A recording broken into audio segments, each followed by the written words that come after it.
أعوذ بالله من الشيطان الرجيم. بسم الله الرحمن الرحيم. ألف لام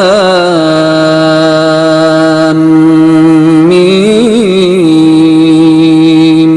ذلك الكتاب لا ريب فيه هدى للمتقين الذين يؤمنون بالغيب ويقيمون الصلاة ومما رزقناهم ينفقون والذين يؤمنون بما أنزل إليك وما أنزل من قبلك وبالآخرة هم يوقنون أولئك على هدى من ربهم وأولئك هم المفلحون. إن الذين كفروا سواء عليهم أأنذرتهم أم لم تنذرهم لا يؤمنون. ختم الله على قلوبهم وعلى سمعهم وعلى أبصارهم غشاوة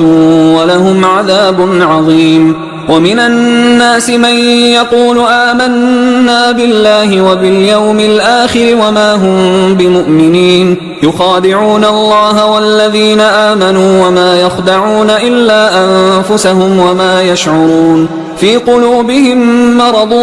فزادهم الله مرضا ولهم عذاب أليم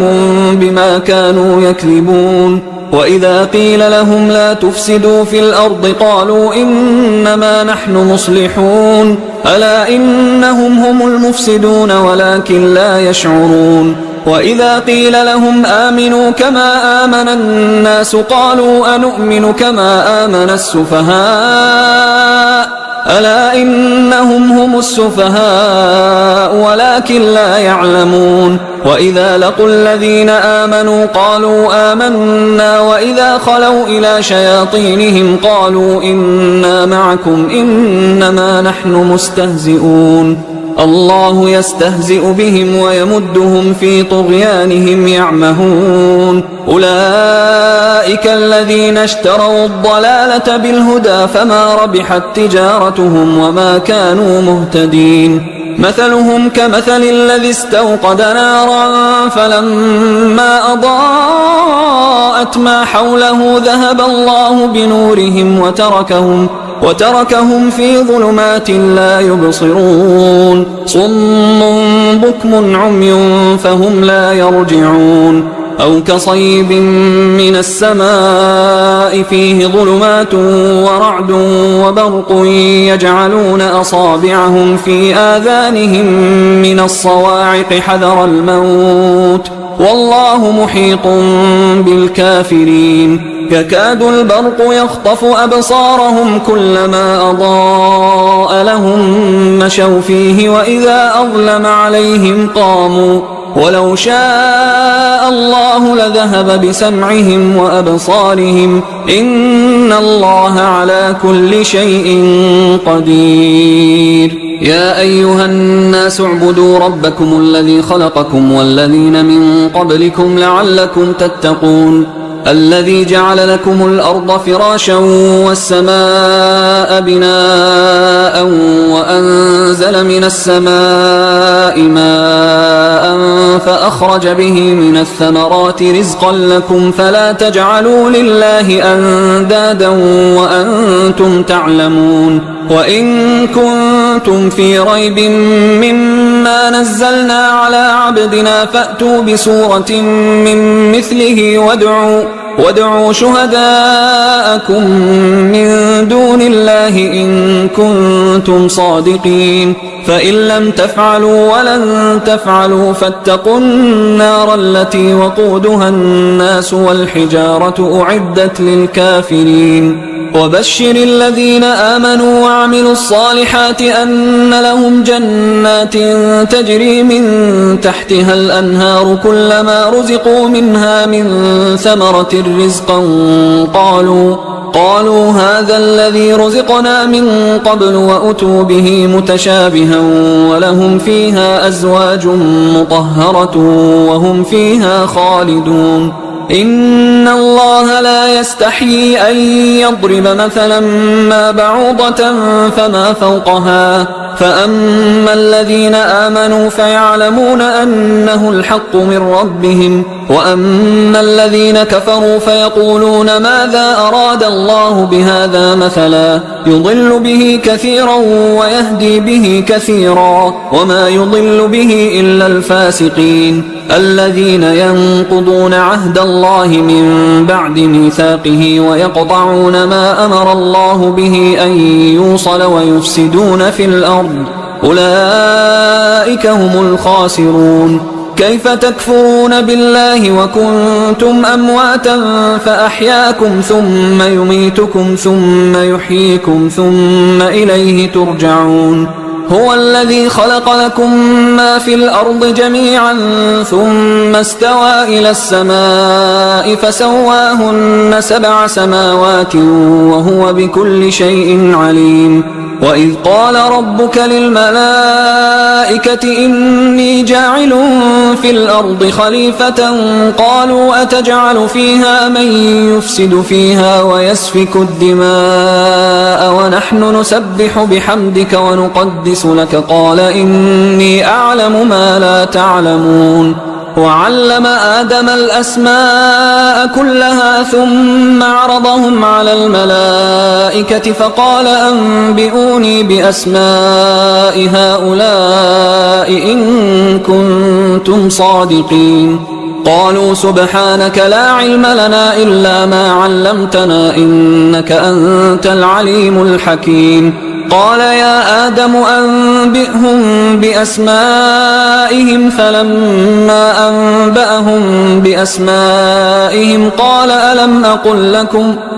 ألم أقل لكم إني أعلم غيب السماوات والأرض وأعلم ما تبدون وما كنتم تكتمون. وإذ قلنا للملائكة اسجدوا لآدم فسجدوا إلا إبليس أبى واستكبر وكان من الكافرين. وقلنا يا آدم اسكن أنت وزوجك الجنة وكلا منها رغدا حيث شئتما ولا تقربا هذه الشجرة فتكونا من الظالمين. فأزلهما الشيطان عنها فأخرجهما مما كانا فيه وقلنا اهبطوا بعضكم لبعض عدو ولكم في الأرض مستقر ومتاع إلى حين. فتلقى آدم من ربه كلمات فتاب عليه إنه هو التواب الرحيم. قلنا اهبطوا منها جميعا فإما يأتينكم مني هدى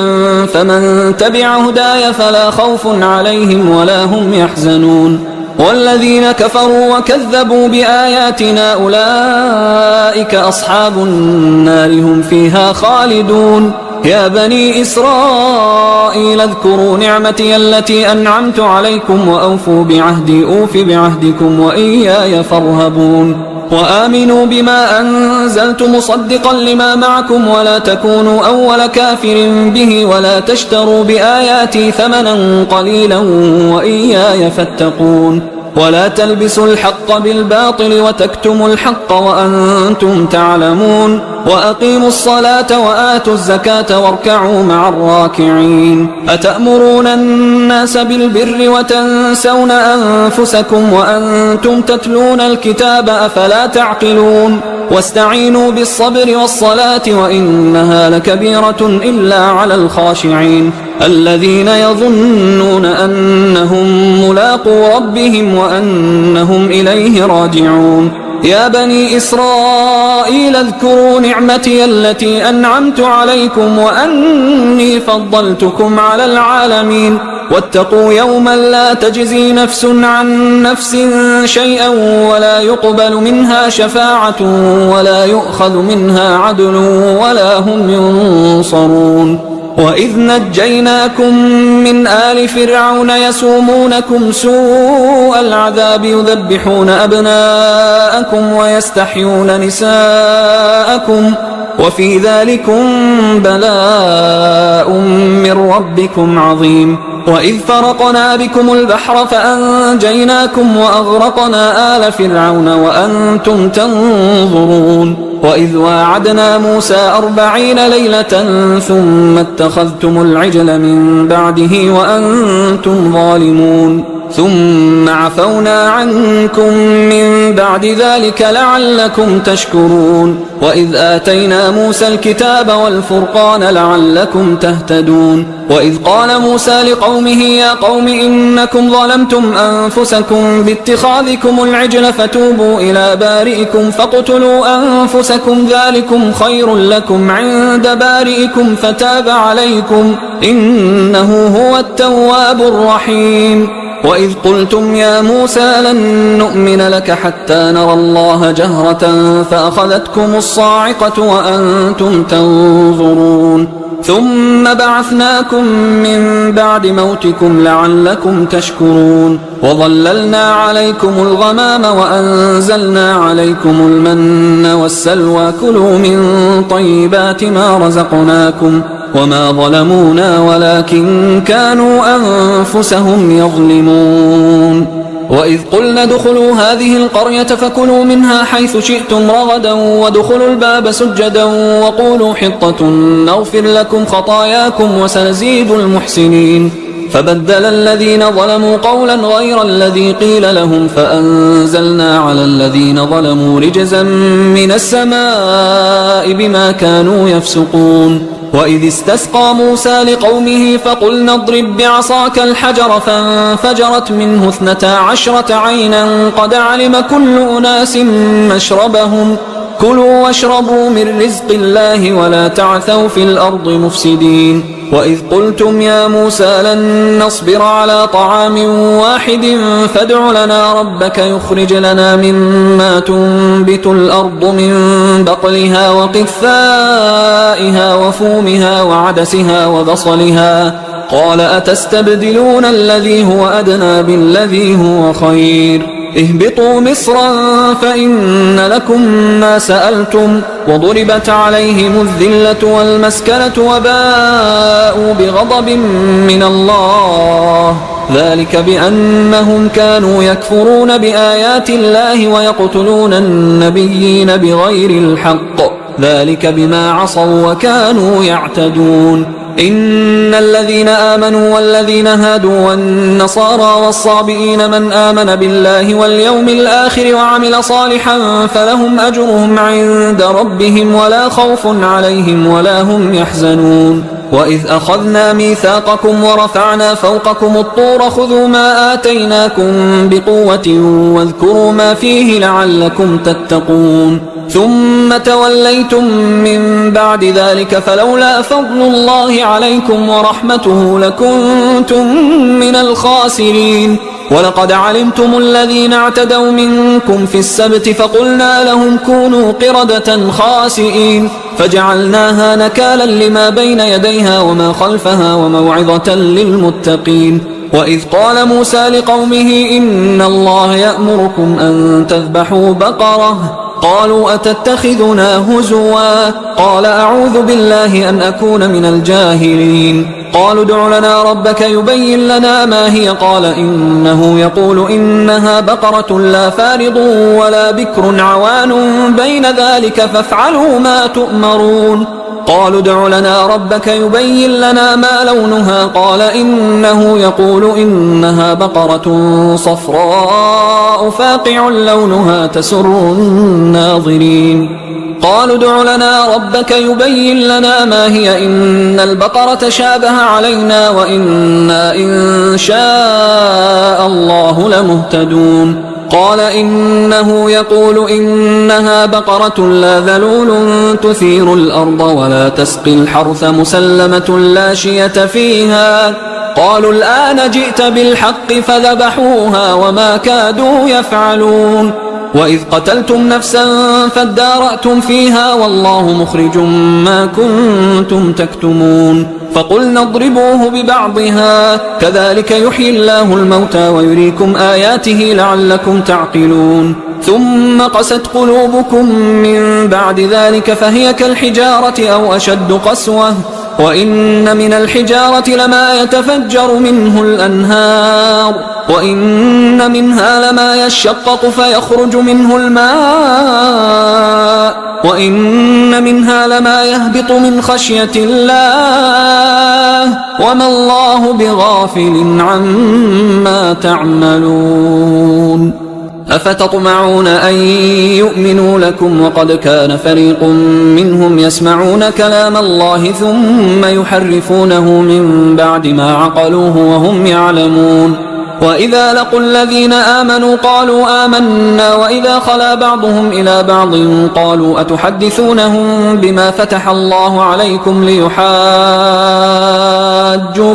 به عند ربكم أفلا تعقلون أولا يعلمون أن الله يعلم ما يسرون وما يعلنون ومنهم أميون لا يعلمون الكتاب إلا أماني وإنهم إلا يظنون فويل للذين يكتبون الكتاب بأيديهم ثم يقولون هذا من عند الله ليشتروا به ثمنا قليلا فويل لهم مما كتبت أيديهم وويل لهم مما يكسبون وقالوا لن تمسنا النار إلا أياما معدودة قل أتخذتم عند الله عهدا فلن يخلف الله عهده أم تقولون على الله ما لا تعلمون بلى من كسب سيئة وأحاطت به خطيئته فأولئك أصحاب النار هم فيها خالدون والذين آمنوا وعملوا الصالحات أولئك أصحاب الجنة هم فيها خالدون وإذ أخذنا ميثاق بني إسرائيل لا تعبدون إلا الله وبالوالدين إحسانا وذي القربى واليتامى والمساكين وقولوا للناس حسنا وأقيموا الصلاة وآتوا الزكاة ثم توليتم إلا قليلا منكم وأنتم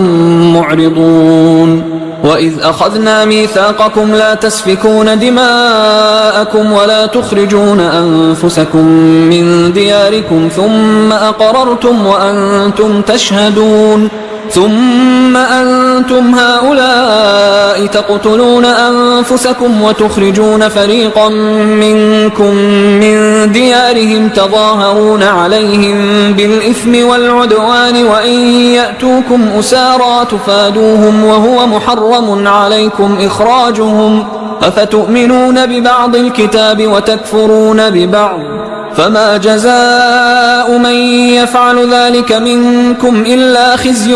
في الحياة الدنيا ويوم القيامة يردون إلى أشد العذاب وما الله بغافل عما تعملون أولئك الذين اشتروا الحياة الدنيا بالآخرة فلا يخفف عنهم العذاب ولا هم ينصرون ولقد آتينا موسى الكتاب وقفينا من بعده بالرسل وآتينا عيسى ابن مريم البينات وأيدناه بروح القدس أفكلما جاءكم رسول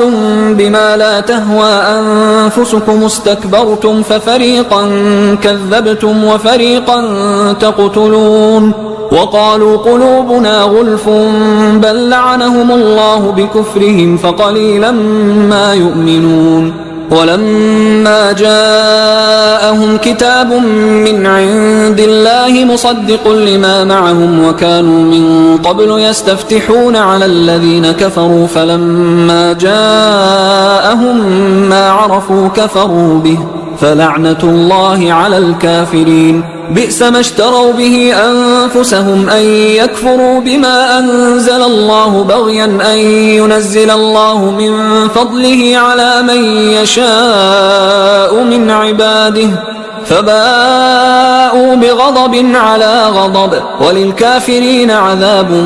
مهين وإذا قيل لهم آمنوا بما أنزل الله قالوا نؤمن بما أنزل علينا ويكفرون بما وراءه وهو الحق مصدقا لما معهم قل فلم تقتلون أنبياء الله من قبل إن كنتم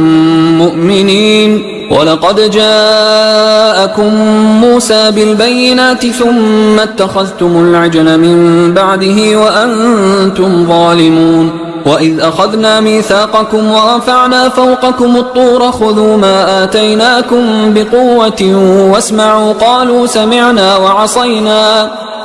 سمعنا وعصينا وأشربوا في قلوبهم العجل بكفرهم قل بئس ما يأمركم به إيمانكم إن كنتم مؤمنين قل إن كانت لكم الدار الآخرة عند الله خالصة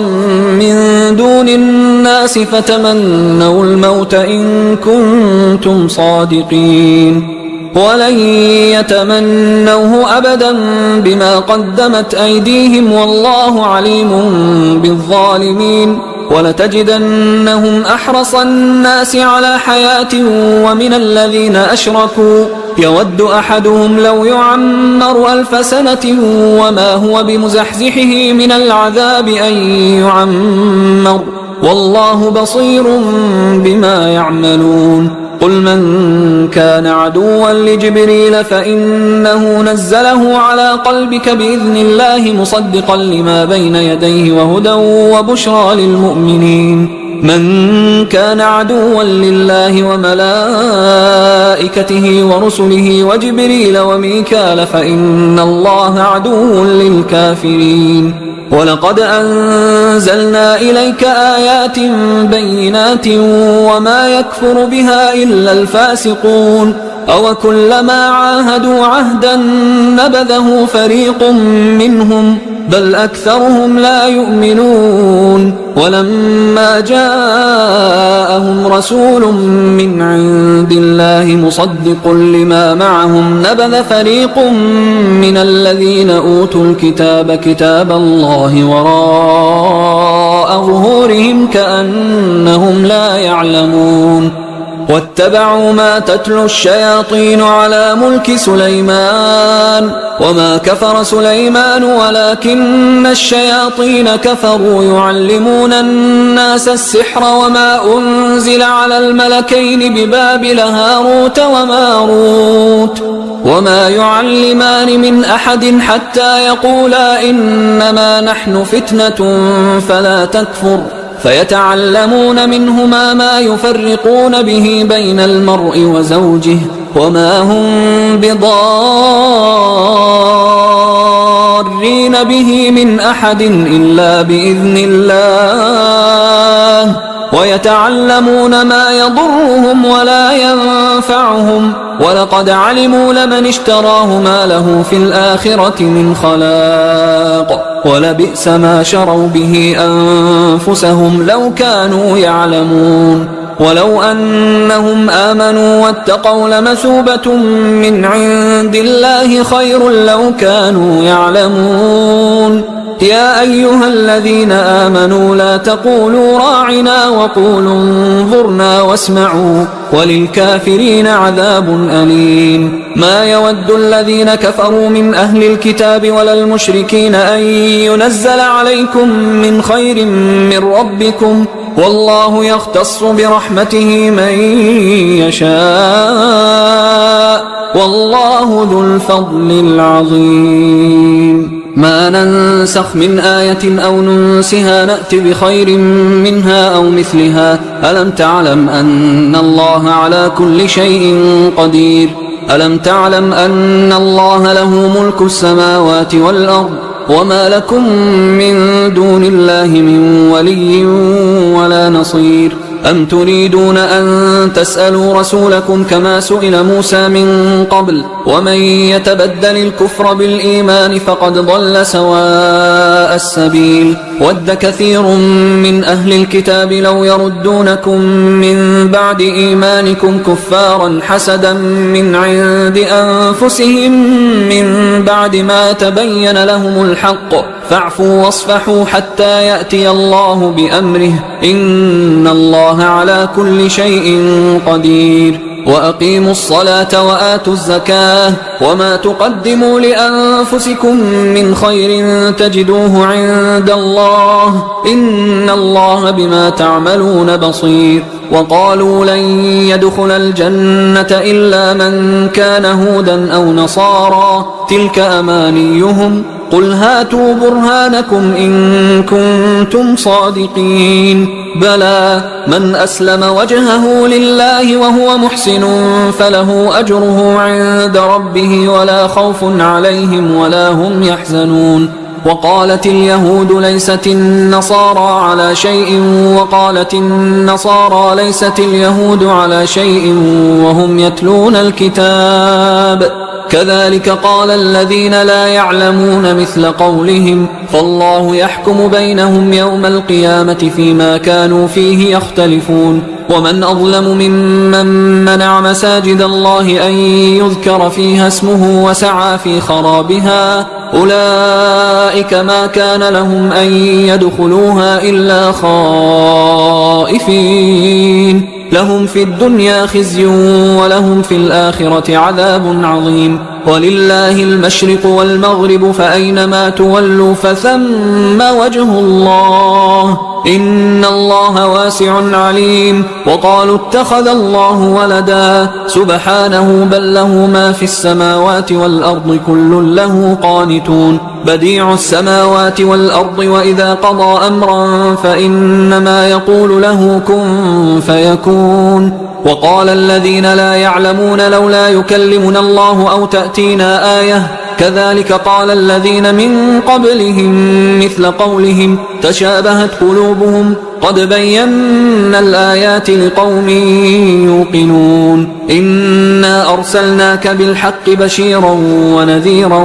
ولا تسأل عن أصحاب الجحيم ولن ترضى عنك اليهود ولا النصارى حتى تتبع ملتهم قل إن هدى الله هو الهدى ولئن اتبعت أهواءهم بعد الذي جاءك من العلم ما لك من الله من ولي ولا نصير الذين آتيناهم الكتاب يتلونه حق تلاوته أولئك يؤمنون به ومن يكفر به فأولئك هم الخاسرون يا بني إسرائيل اذكروا نعمتي التي أنعمت عليكم وأني فضلتكم على العالمين واتقوا يوما لا تجزي نفس عن نفس شيئا ولا يقبل منها عدل ولا تنفعها شفاعة ولا هم ينصرون وإذ ابتلى إبراهيم ربه بكلمات فأتمهن قال إني جاعلك للناس إماما قال ومن ذريتي قال لا ينال عهد الظالمين وإذ جعلنا البيت مثابة للناس وأمنا واتخذوا من مقام إبراهيم مصلى وعهدنا إلى إبراهيم وإسماعيل أن طهرا بيتي للطائفين والعاكفين والركع السجود وإذ قال إبراهيم رب اجعل هذا بلدا آمنا وارزق أهله من الثمرات من آمن منهم بالله واليوم الآخر قال ومن كفر فأمتعه قليلا ثم أضطره إلى عذاب النار وبئس المصير وإذ يرفع إبراهيم القواعد من البيت وإسماعيل ربنا تقبل منا إنك أنت السميع العليم ربنا وجعلنا مسلمين لك ومن ذريتنا أمة مسلمة لك وأرنا مناسكنا وتب علينا إنك أنت التواب الرحيم ربنا وابعث فيهم رسولا منهم يتلو عليهم آياتك ويعلمهم الكتاب والحكمة ويزكيهم إنك أنت العزيز الحكيم ومن يرغب عن ملة إبراهيم إلا من سفه نفسه ولقد اصطفيناه في الدنيا وإنه في الآخرة لمن الصالحين إذ قال له ربه أسلم قال أسلمت لرب العالمين ووصى بها إبراهيم بنيه ويعقوب يا بني إن الله اصطفى لكم الدين فلا تموتن إلا وأنتم مسلمون أم كنتم شهداء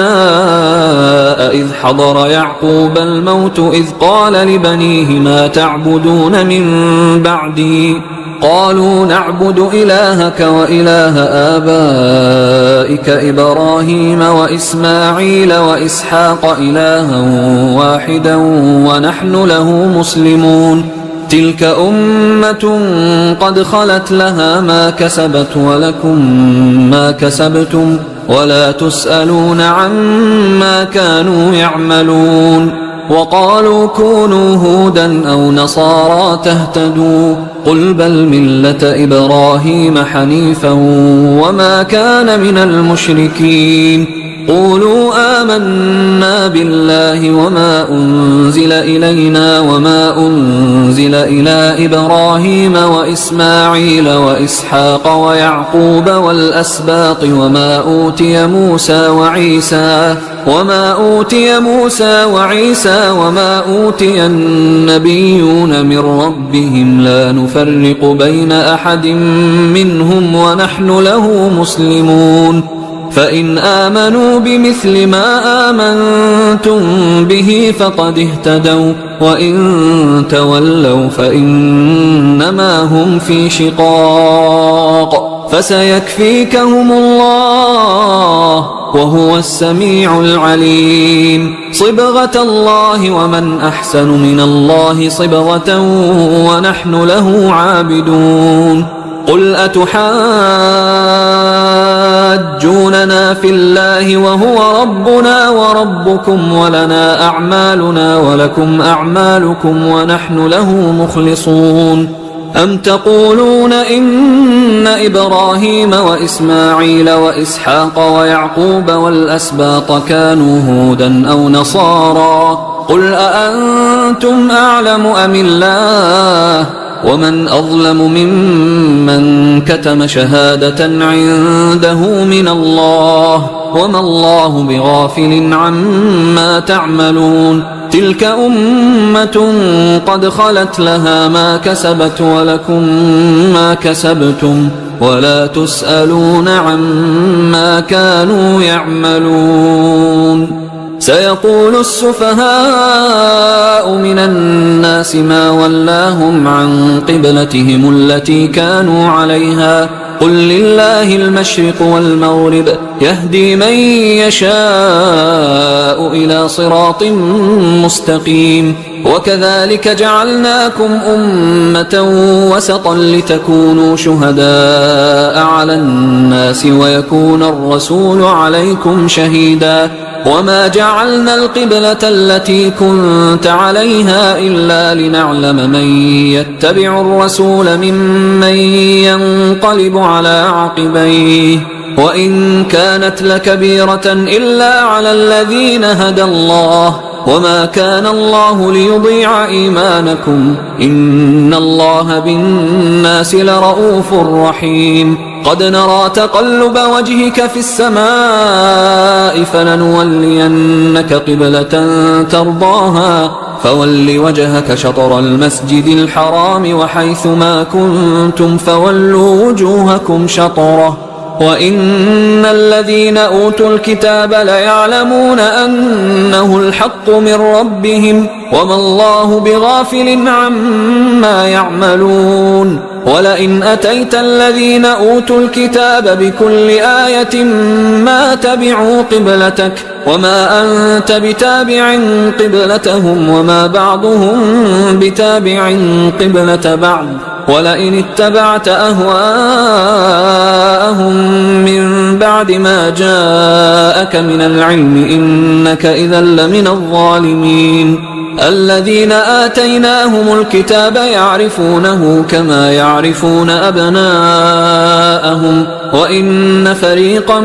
منهم ليكتمون الحق وهم يعلمون. الحق من ربك فلا تكونن من الممترين. ولكل وجهة هو موليها فاستبقوا الخيرات أينما تكونوا يأت بكم الله جميعا إن الله على كل شيء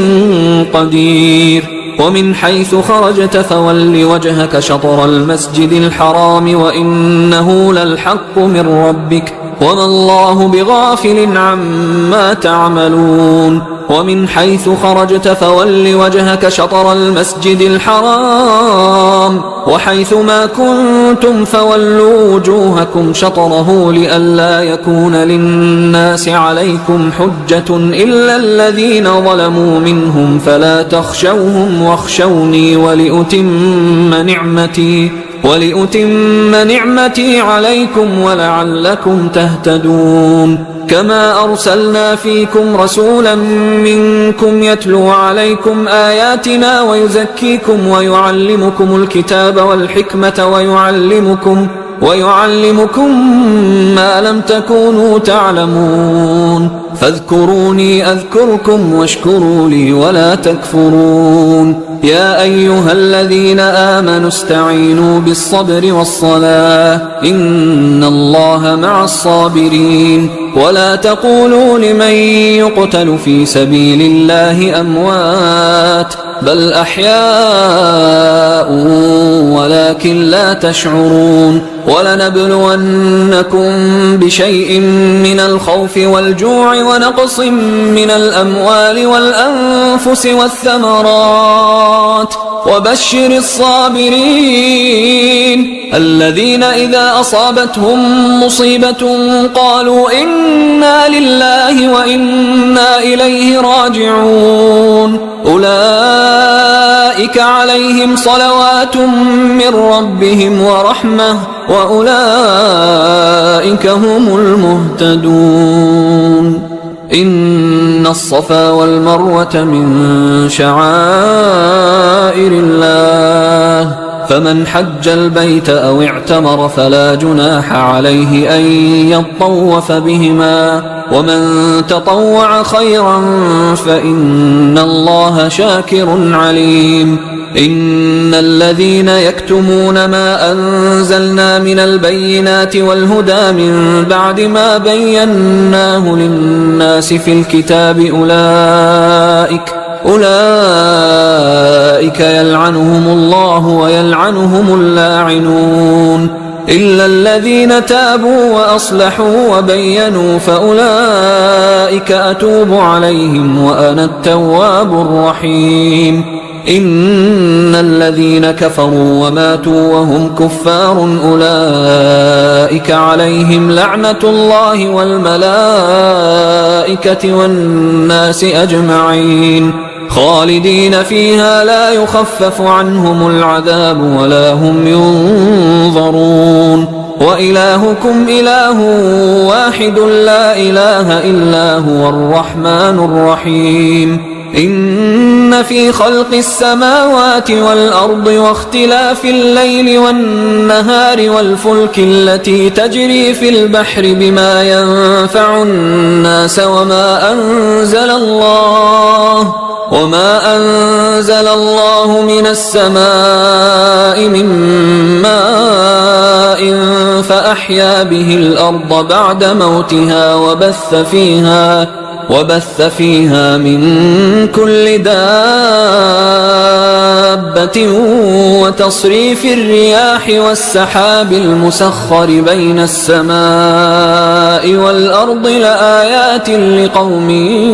يعقلون. ومن الناس من يتخذ من دون الله أندادا يحبونهم كحب الله والذين آمنوا أشد حبا لله. ولو يرى الذين ظلموا إذ يرون العذاب أن القوة لله جميعا وأن الله شديد العذاب. إذ تبرأ الذين اتبعوا من الذين اتبعوا ورأوا العذاب وتقطعت بهم الأسباب. وقال الذين اتبعوا لو أن لنا كرة فنتبرأ منهم كما تبرأوا منا كذلك يريهم الله أعمالهم حسرات عليهم وما هم بخارجين من النار. يا أيها الناس كلوا مما في الأرض حلالا طيبا ولا تتبعوا خطوات الشيطان إنه لكم عدو مبين. إنما يأمركم بالسوء والفحشاء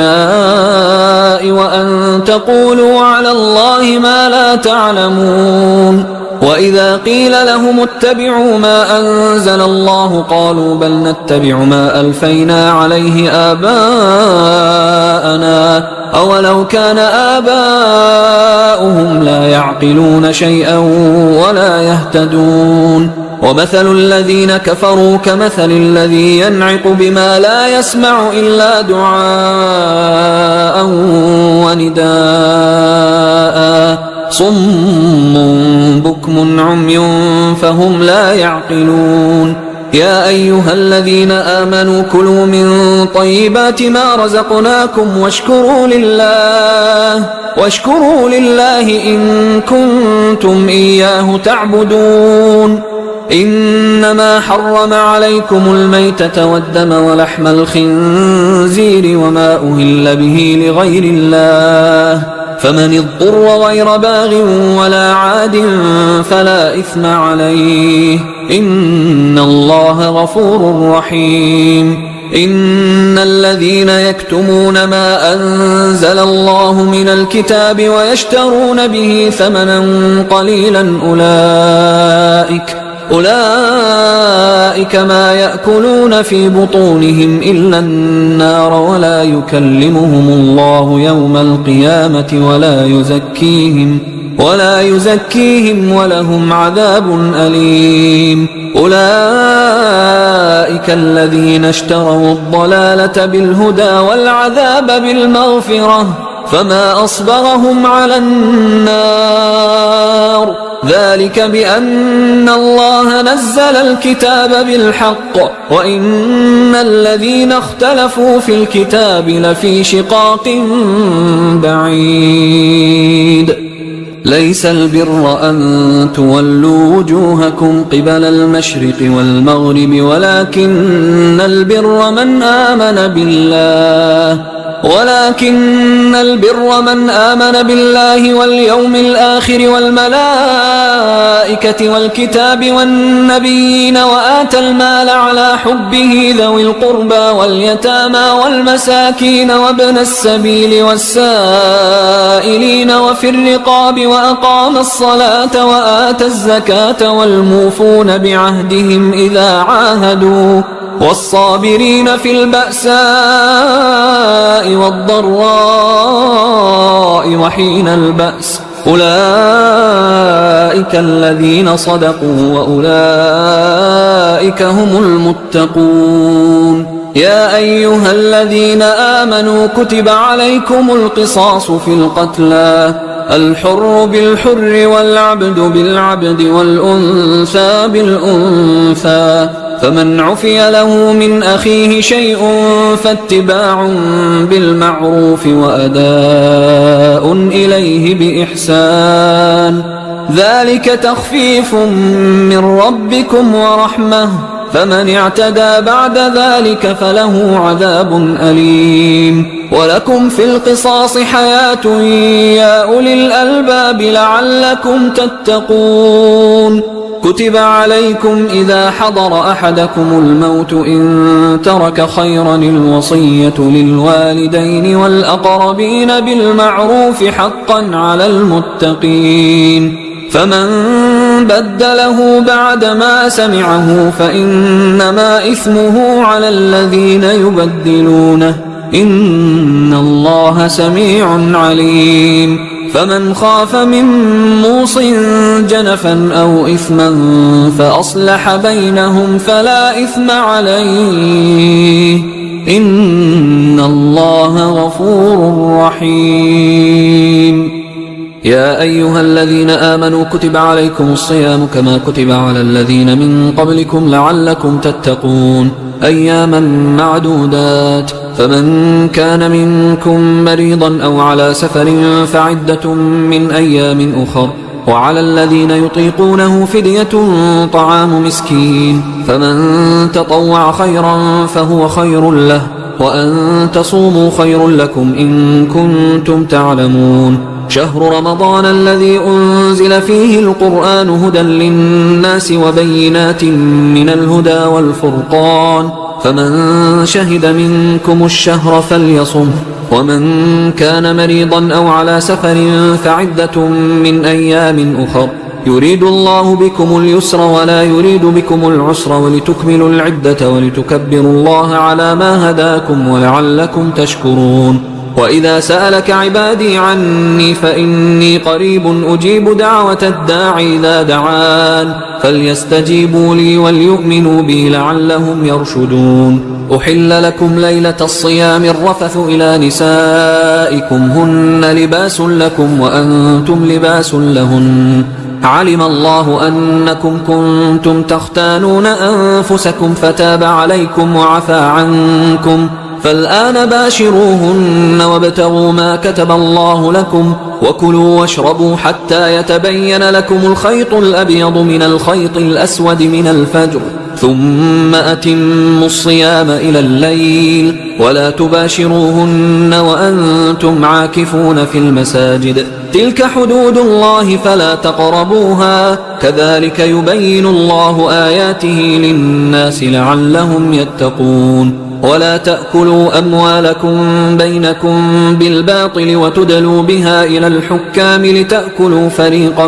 من أموال الناس بالإثم وأنتم تعلمون يسألونك عن الأهلة قل هي مواقيت للناس والحج وليس البر بأن تأتوا البيوت من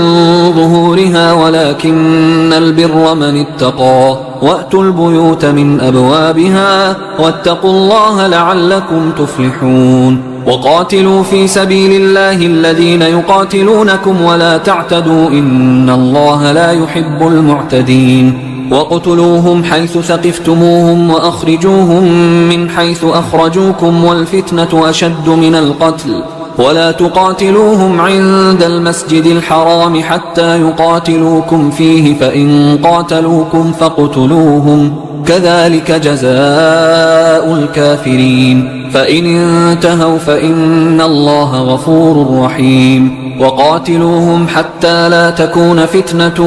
ويكون الدين لله فإن انتهوا فلا عدوان إلا على الظالمين الشهر الحرام بالشهر الحرام والحرمات قصاص فمن اعتدى عليكم فاعتدوا عليه بمثل ما اعتدى عليكم واتقوا الله واعلموا أن الله مع المتقين وأنفقوا في سبيل الله ولا تلقوا بأيديكم إلى التهلكة وأحسنوا إن الله يحب المحسنين وأتموا الحج والعمرة لله فإن أحصرتم فما استيسر من الهدي ولا تحلقوا رؤوسكم حتى يبلغ الهدي محله فمن كان منكم مريضا أو به أذى من رأسه ففدية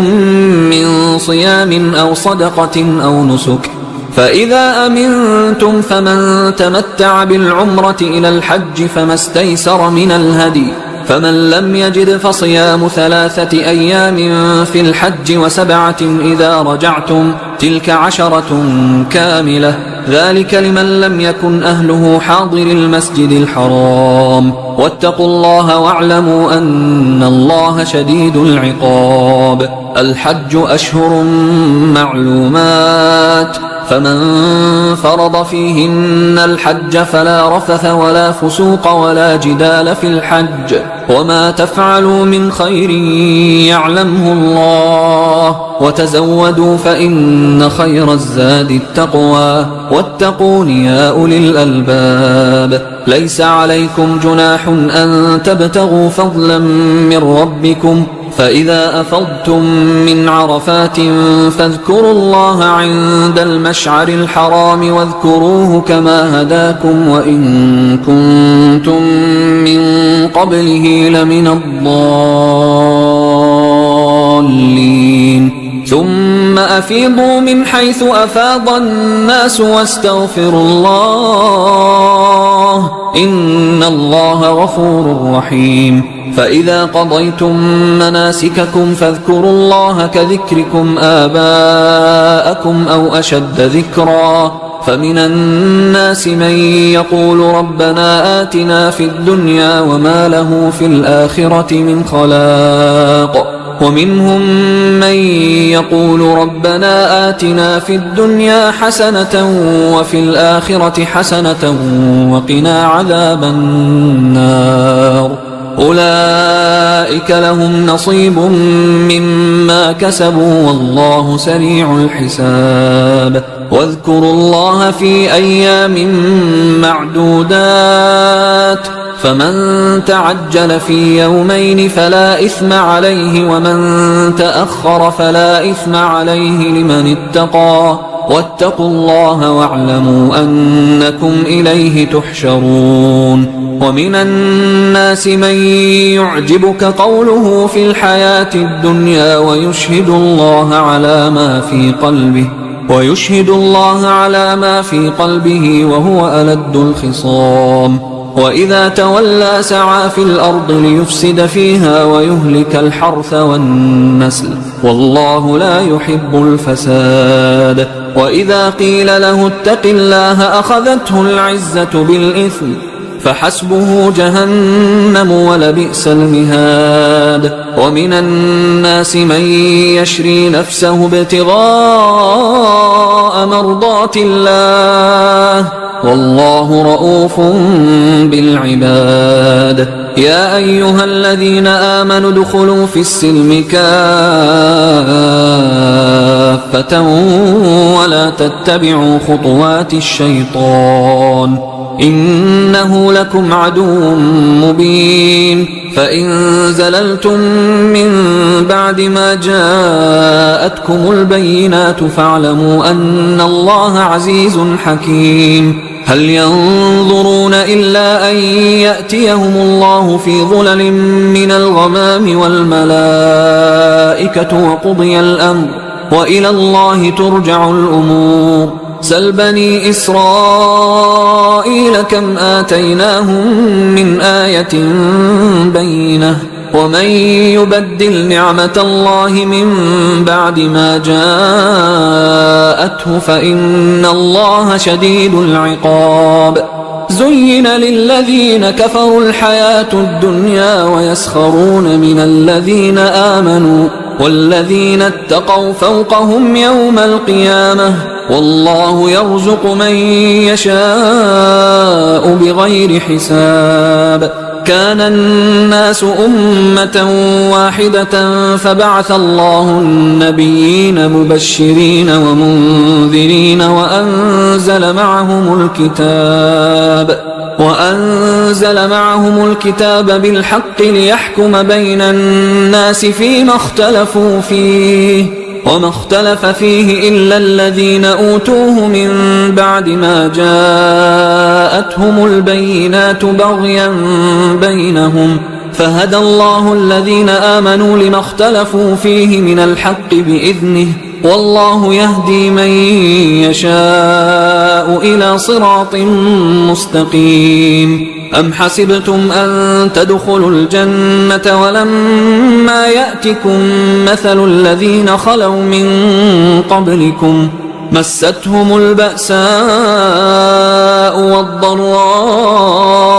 وزلزلوا حتى يقول الرسول والذين آمنوا معه متى نصر الله ألا إن نصر الله قريب يسألونك ماذا ينفقون قل ما أنفقتم من خير فللوالدين والأقربين واليتامى والمساكين وابن السبيل وما تفعلوا من خير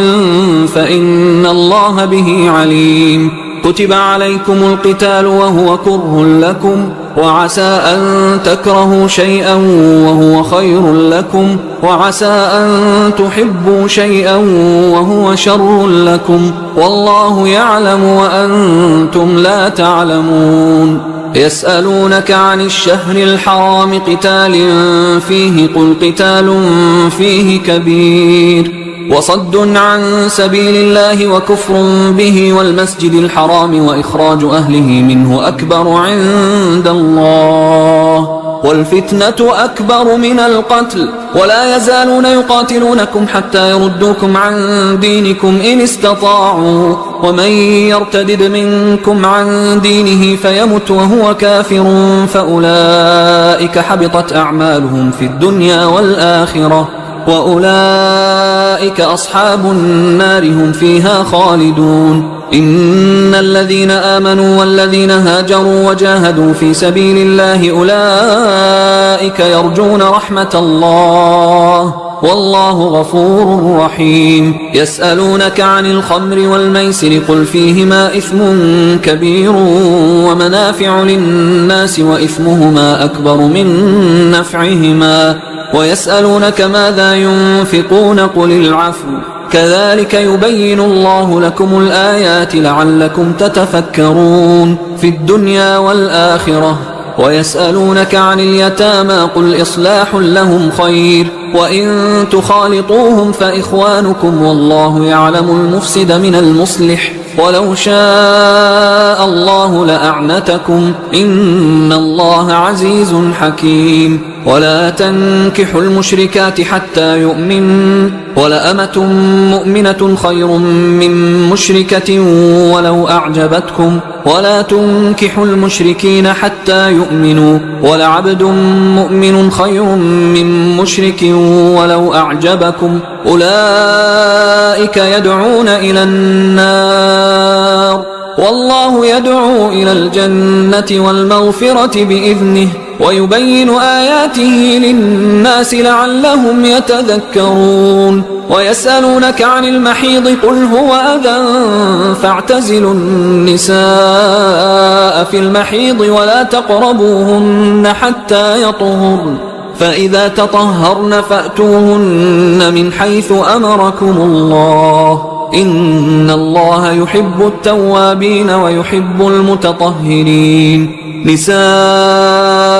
حرث لكم فأتوا حرثكم أنى شئتم وقدموا لأنفسكم واتقوا الله واعلموا أنكم ملاقوه وبشر المؤمنين ولا تجعلوا الله عرضة لأيمانكم أن تبروا وتتقوا وتصلحوا بين الناس والله سميع عليم لا يؤاخذكم الله باللغو في أيمانكم ولكن يؤاخذكم بما كسبت قلوبكم والله غفور حليم للذين يؤلون من نسائهم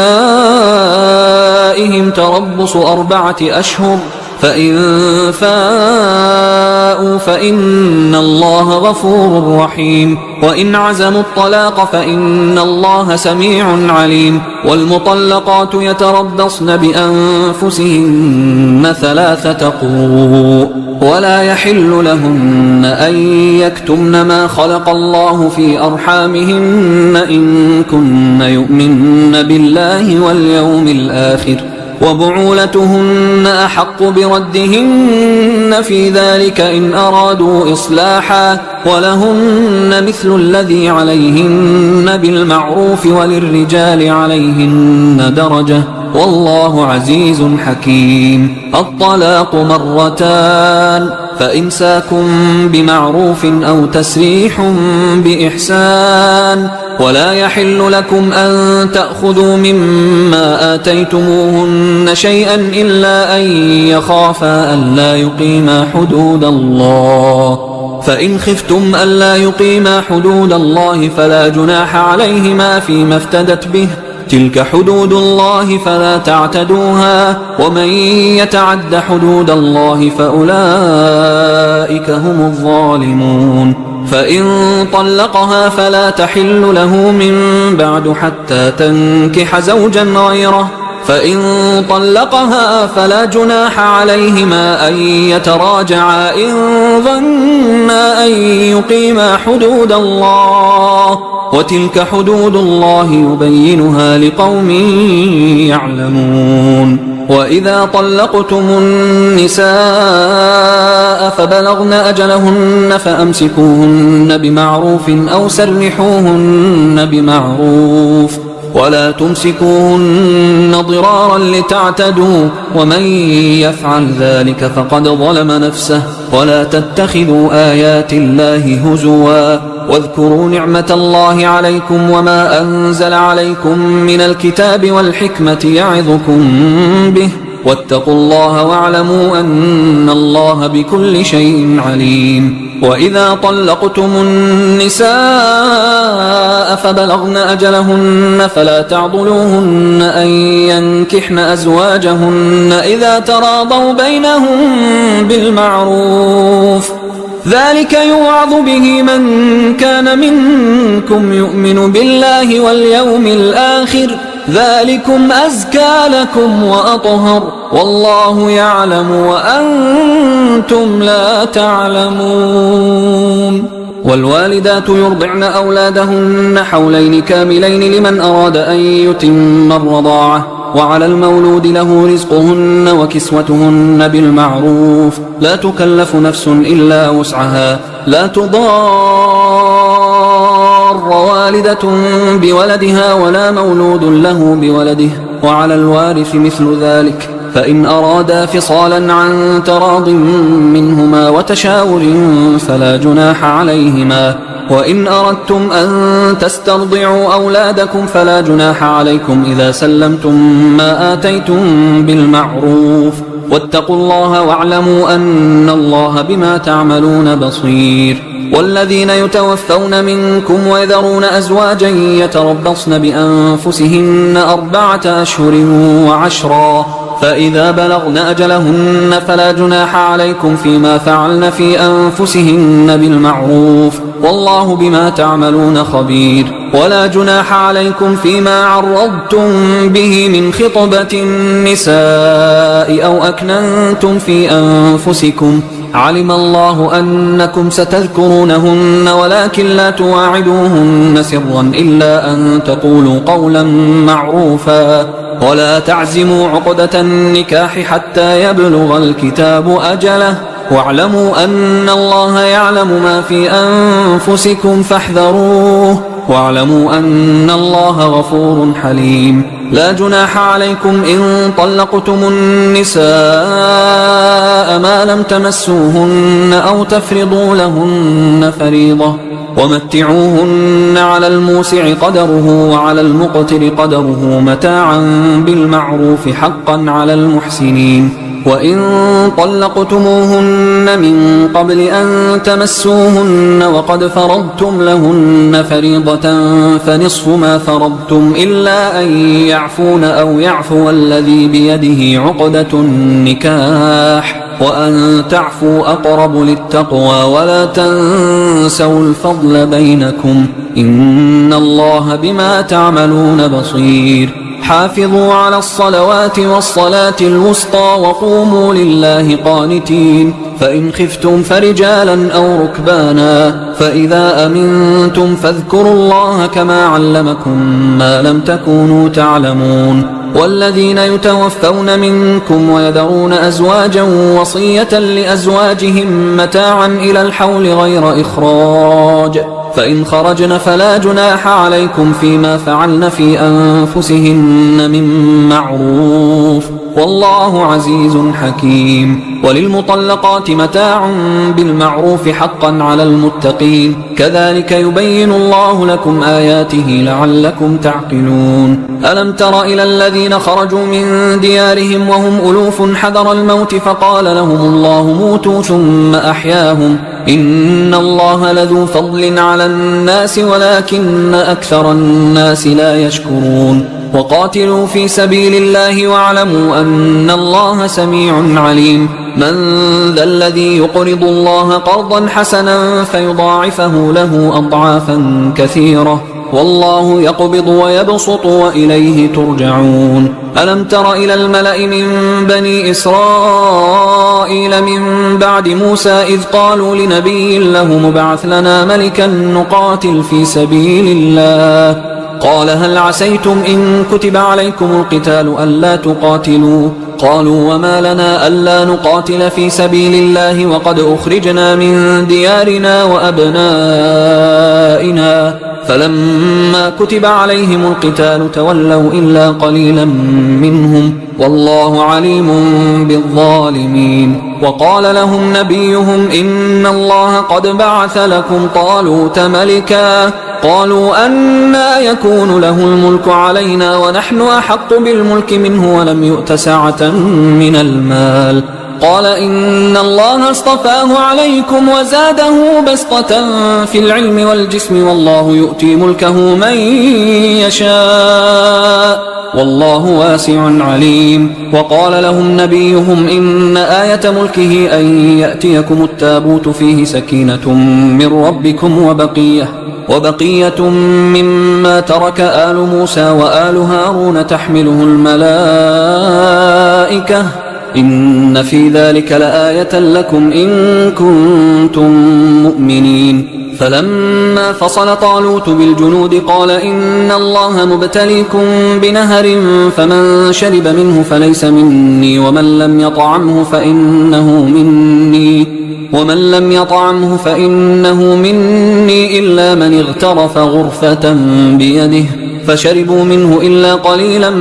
منهم فلما جاوزه هو والذين آمنوا معه قالوا لا طاقة لنا اليوم بجالوت وجنوده قال الذين يظنون أنهم ملاقوا الله كم من فئة قليلة غلبت فئة كثيرة بإذن الله والله مع الصابرين. ولما برزوا لجالوت وجنوده قالوا ربنا أفرغ علينا صبرا وثبت أقدامنا وانصرنا على القوم الكافرين فهزموهم بإذن الله. وقتل داود جالوت وآتاه الله الملك والحكمة وعلمه مما يشاء ولولا دفع الله الناس بعضهم ببعض لفسدت الأرض ولكن الله ذو فضل على العالمين. تلك آيات الله نتلوها عليك بالحق وإنك لمن المرسلين. تلك الرسل فضلنا بعضهم على بعض منهم من كلم الله ورفع بعضهم درجات وآتينا عيسى ابن مريم البينات وأيدناه بروح القدس ولو شاء الله ما اقتتل الذين من بعدهم من بعد ما جاءتهم البينات ولكن اختلفوا فمنهم من آمن ومنهم من كفر ولو شاء الله ما اقتتلوا ولكن الله يفعل ما يريد. يا أيها الذين آمنوا أنفقوا مما رزقناكم من قبل أن يأتي يوم لا بيع فيه ولا خلة ولا شفاعة والكافرون هم الظالمون. الله لا إله إلا هو الحي القيوم لا تأخذه سنة ولا نوم له ما في السماوات وما في الأرض من ذا الذي يشفع عنده إلا بإذنه يعلم ما بين أيديهم وما خلفهم ولا يحيطون بشيء من علمه إلا بما شاء وسع كرسيه السماوات والأرض ولا يؤوده حفظهما وهو العلي العظيم. لا إكراه في الدين قد تبين الرشد من الغي فمن يكفر بالطاغوت ويؤمن بالله فقد استمسك بالعروة الوثقى لا انفصام لها والله سميع عليم. الله ولي الذين آمنوا يخرجهم من الظلمات إلى النور والذين كفروا أولياؤهم الطاغوت يخرجونهم من النور إلى الظلمات أولئك أصحاب النار هم فيها خالدون. ألم تر إلى الذي حاج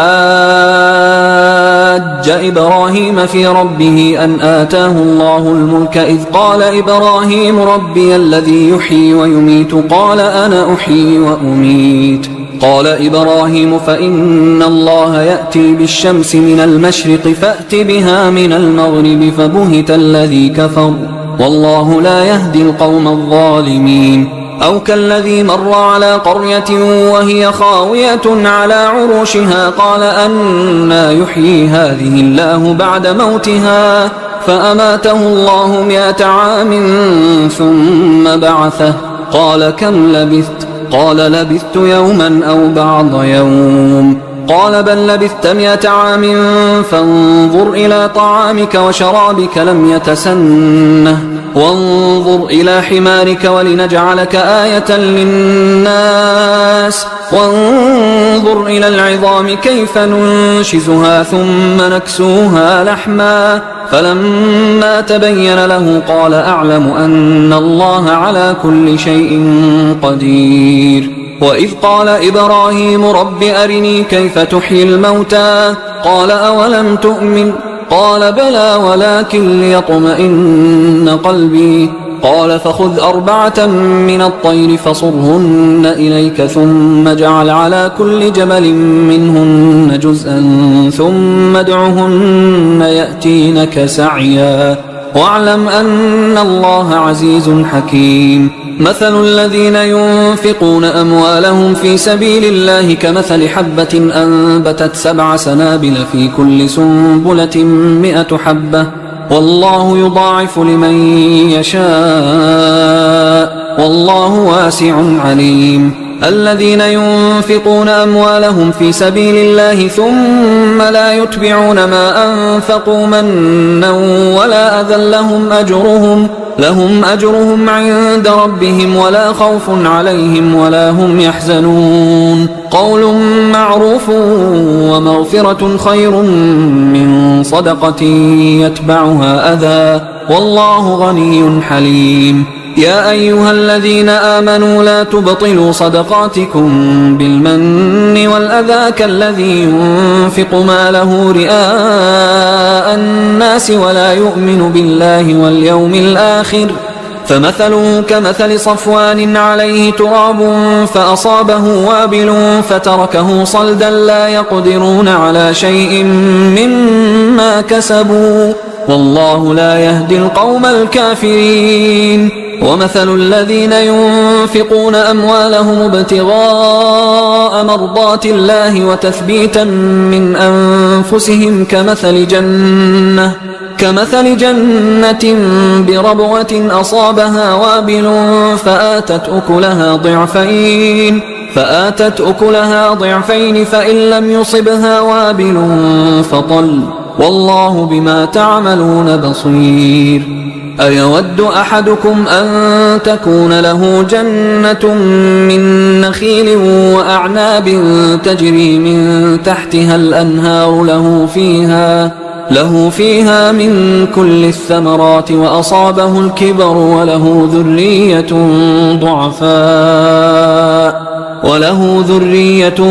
ضعفاء فأصابها إعصار فيه نار فاحترقت كذلك يبين الله لكم الآيات لعلكم تتفكرون يا أيها الذين آمنوا أنفقوا من طيبات ما كسبتم ومما أخرجنا لكم من الأرض ولا تيمموا الخبيث منه تنفقون ولستم بآخذيه إلا أن تغمضوا فيه واعلموا أن الله غني حميد الشيطان يعدكم الفقر ويأمركم بالفحشاء والله يعدكم مغفرة منه وفضلا والله واسع عليم يؤتي الحكمة من يشاء ومن يؤت الحكمة فقد أوتي خيرا كثيرا وما يذكر إلا أولو الألباب وما أنفقتم من نفقة أو نذرتم من نذر فإن الله يعلمه وما للظالمين من أنصار إن تبدوا الصدقات فنعما هي وإن تخفوها وتؤتوها الفقراء فهو خير لكم ويكفر عنكم من سيئاتكم والله بما تعملون خبير ليس عليك هداهم ولكن الله يهدي من يشاء وما تنفقوا من خير فلأنفسكم وما تنفقون إلا ابتغاء وجه الله وما تنفقوا من خير يوفى إليكم وأنتم لا تظلمون للفقراء الذين أحصروا في سبيل الله لا يستطيعون ضربا في الأرض يحسبهم الجاهل أغنياء من التعفف تعرفهم بسيماهم لا يسألون الناس إلحافا وما تنفقوا من خير فإن الله به عليم الذين ينفقون أموالهم بالليل والنهار سرا وعلانية فلهم أجرهم عند ربهم ولا خوف عليهم ولا هم يحزنون الذين يأكلون الربا لا يقومون إلا كما يقوم الذي يتخبطه الشيطان من المس ذلك بأنهم قالوا إنما البيع مثل الربا وأحل الله البيع وحرم الربا فمن جاءه موعظة من ربه فانتهى فله ما سلف وأمره إلى الله ومن عاد فأولئك أصحاب النار هم فيها خالدون يمحق الله الربا ويربي الصدقات والله لا يحب كل كفار أثيم إن الذين آمنوا وعملوا الصالحات وأقاموا الصلاة وآتوا الزكاة لهم أجرهم عند ربهم ولا خوف عليهم ولا هم يحزنون يا أيها الذين آمنوا اتقوا الله وذروا ما بقي من الربا إن كنتم مؤمنين فإن لم تفعلوا فأذنوا بحرب من الله ورسوله وإن تبتم فلكم رؤوس أموالكم لا تظلمون ولا تظلمون وإن كان ذو عسرة فنظرة إلى ميسرة وأن تصدقوا خير لكم إن كنتم تعلمون واتقوا يوما ترجعون فيه إلى الله ثم توفى كل نفس ما كسبت وهم لا يظلمون يا أيها الذين آمنوا إذا تداينتم بدين إلى أجل مسمى فاكتبوه وليكتب بينكم كاتب بالعدل ولا يأب كاتب أن يكتب كما علمه الله فليكتب وليملل الذي عليه الحق وليتق الله ربه ولا يبخس منه شيئا فإن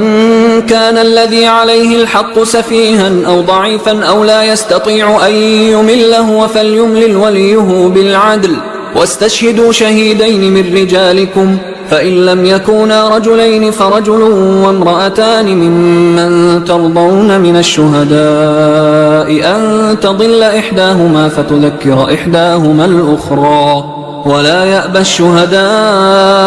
إذا ما دعوا ولا تسأموا أن تكتبوه صغيرا أو كبيرا إلى أجله ذلكم أقسط عند الله وأقوم للشهادة وأدنى أن لا ترتابوا إلا أن تكون تجارة حاضرة تديرونها بينكم فليس عليكم جناح ألا تكتبوها وأشهدوا إذا تبايعتم ولا يضار كاتب ولا شهيد وإن تفعلوا فإنه فسوق بكم واتقوا الله ويعلمكم الله والله بكل شيء عليم وإن كنتم على سفر ولم تجدوا كاتبا فرهان مقبوضة فإن أمن بعضكم بعضا فليؤد الذي اؤتمن أمانته وليتق الله ربه ولا تكتموا الشهادة ومن يكتمها فإنه آثم قلبه والله بما تعملون عليم. لله ما في السماوات وما في الأرض وإن تبدوا ما في أنفسكم أو تخفوه يحاسبكم به الله فيغفر لمن يشاء ويعذب من يشاء والله على كل شيء